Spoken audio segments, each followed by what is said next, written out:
আলহামদুলিল্লাহ রাব্বিল আলামিন ওয়াসসালাতু ওয়াসসালামু আলা নবিয়িনা মুহাম্মদ ওয়া আলিহি ওয়া সাহবিহি আজমাইন, আম্মা বা'দ। সম্মানিত দর্শক ভাই বোনেরা, আমাদের জীবনে অনেক সমস্যার মুখোমুখি আমরা হয়ে থাকি এবং সমস্যার সমাধানের জন্য কত না উপায়, কত না ব্যবস্থা আমরা গ্রহণ করে থাকি। সমাধানের জন্য কত দিকে আমরা ছুটোছুটি দৌড়দৌড়ি করে থাকি। প্রিয় বন্ধু, আল্লাহ সুবহানাহু ওয়া তাআলা আমাদের জীবনের প্রধান প্রধান যে সমস্যাগুলো আছে, যে সমস্যাগুলোকে আমরা আমাদের জীবনে প্রতিনিয়ত ফেস করে থাকি, এসব মৌলিক এবং প্রধান প্রধান সমস্যার সমাধান আল্লাহ সুবহানাহু ওয়া তাআলা রেখেছেন যেই আমলের মধ্যে, সেটিকে বলা হয় ইস্তেগফার। এবং শুধু সমস্যার সমাধান নয়, আল্লাহ সুবহানাহু ওয়া তাআলা আমাদেরকে অত্যন্ত আকর্ষণীয় কয়েকটি পুরস্কার দান করবেন যে আমলের মাধ্যমে, সেটি হলো ইস্তেগফার। সূরা নূহ যদি আমরা তেলাওয়াত করি দেখতে পাবো আল্লাহ সুবহানাহু ওয়া তাআলা আল্লাহর নবী নূহ আলাইহিস সালামের একটি বক্তব্য তিনি কোট করে বলছেন। নূহ আলাইহিস সালাম তার জাতিকে লক্ষ্য করে বলেছিলেন, ফাকুলতু ইস্তাগফিরু রাব্বাকুম ইন্নাহু কানা গাফফারা। অর্থাৎ আল্লাহর নবী নূহ আলাইহিস সালাম তার জাতিকে লক্ষ্য করে বলেছিলেন যে তোমরা ইস্তেগফার করো, তোমাদের রবের কাছে তোমরা ক্ষমা প্রার্থনা করো, মাপ চাও। তাতে কি হবে, কি লাভ হবে? নাম্বার 1, ইন্নাহু কানা গাফফারা, নিঃসন্দেহে তিনি ক্ষমাশীল, তোমাদেরকে ক্ষমা করবেন। প্রিয় বন্ধু, একজন মুমিনের জীবনে যত সমস্যা আছে তার মধ্যে সবচেয়ে বড় সমস্যা, সবচেয়ে বড় প্রধান সমস্যা হলো যে তিনি আল্লাহর কাছে অপরাধী হয়ে আছেন। আল্লাহর কাছে অপরাধী হয়ে থাকার কারণে তার দুনিয়ার জীবনে সুখ শান্তির কমতি এবং ঘাটতি তিনি অনুভব করবেন এবং আখিরাতের জীবনের অশান্তি তো রয়েই গেছে। অতএব এই প্রধান সমস্যা যেটি, সেটি আল্লাহ তাআলা দূর করবেন, অর্থাৎ আমরা ক্ষমা পেয়ে যাব। নাম্বার 2, আল্লাহ সুবহানাহু ওয়া তাআলা পরবর্তী আয়াতে নূহ আলাইহিস সালামের জাতিকে লক্ষ্য করে তার ইস্তেগফারের বিনিময়ে আল্লাহর পক্ষ থেকে ঘোষিত সেই পুরস্কার বা সমস্যার সমাধানের কথা আল্লাহ তাআলা বলেন। কি সেটা? সেটা হলো আল্লাহ সুবহানাহু ওয়া তাআলা বলেন যে ফাকুলতু ইস্তাগফিরু রাব্বাকুম ইন্নাহু কানা গাফফারা ইউরসিলিস সামাআ আলাইকুম মিদরারা। আল্লাহ সুবহানাহু ওয়া তাআলা ইস্তেগফার করলে কি হবে? অনাবৃষ্টির সমস্যা দূর করে দিবেন। আল্লাহ তাআলা রহমতের বৃষ্টি জনপদে বেশি বেশি নাজিল করবেন যদি তারা ইস্তেগফার করে। নাম্বার 3, ওয়ায়ুমদিদকুম বিআমওয়ালিন ওয়া বানিন। যাদের সম্পদের অভাব, দারিদ্রতা, আজ আমাদের অনেকেরই অর্থের অভাব, এটি বড় একটা সমস্যা জীবনের। প্রিয় বন্ধু, সেই সমস্যার সমাধান আল্লাহ সুবহানাহু ওয়া তাআলা রেখেছেন ইস্তেগফারের মধ্যে। আমরা যদি ইস্তেগফার করি, আল্লাহ তাআলা বলেন ওয়ায়ুমদিদকুম বিআমওয়াল, শুধু সম্পদ দিবেন না, এমন সম্পদ দিবেন যেটি আমাদেরকে শক্তিশালী করে, যেটি আমাদেরকে সমৃদ্ধ করে, যেটি আমাদেরকে আমাদের হাতকে মজবুত করে, অর্থাৎ কাজের সম্পদ, বরকতের সম্পদ আল্লাহ তাআলা দান করবেন। ওয়া বানিন, অনেকেরই সন্তানহীনতার সমস্যা আছে, সম্পদ আছে কিন্তু সন্তান নাই। আল্লাহ সুবহানাহু ওয়া তাআলা সন্তানহীনতার সমস্যা দূর করে দিবেন। নিঃসন্তান থাকার যে সমস্যা, সেটি আল্লাহ তাআলা দূর করবেন ইস্তেগফারের মাধ্যমে।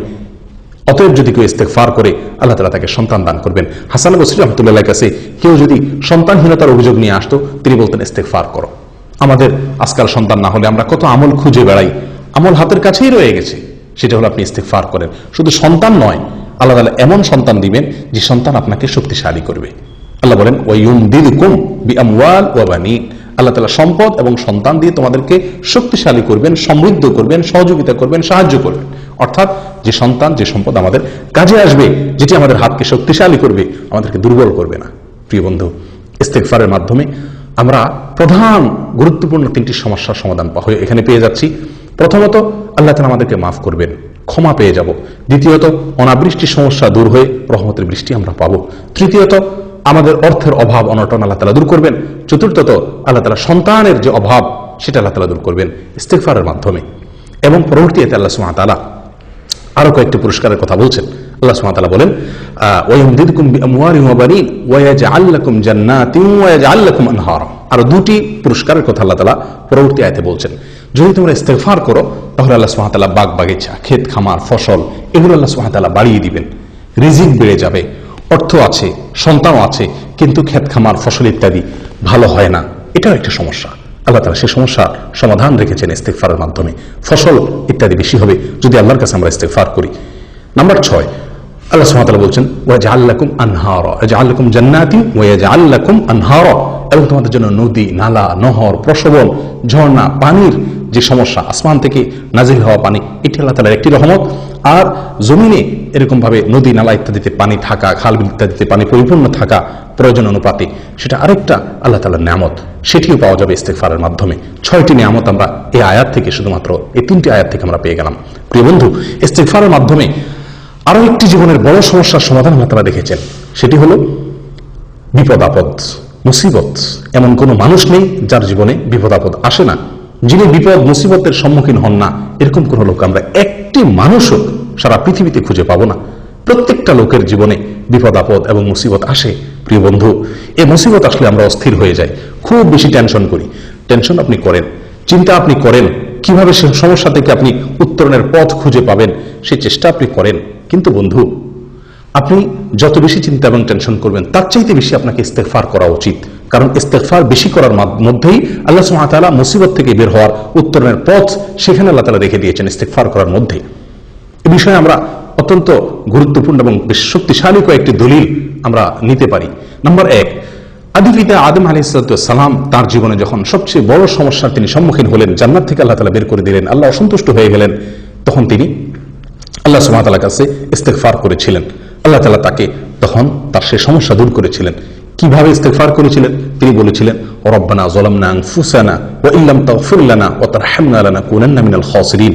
হে আমার রব, নিশ্চয় আমি আমার উপরে অবিচার করেছি, নিজের প্রতি নিজে জুলুম করেছি।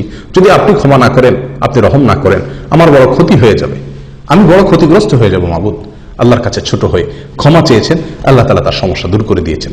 প্রিয় বন্ধু, আল্লাহ নবী ইউনূস আলাইহিস সালাম তিনি যে বিপদে পড়েছিলেন, ঐতিহাসিক বিপদ, মাছের পেটে তিনি চলে গিয়েছিলেন, আল্লাহ তাআলা কুদরতিভাবে সেখানে তাকে কিছু সময়ের জন্য হায়াত রেখে দিয়েছিলেন।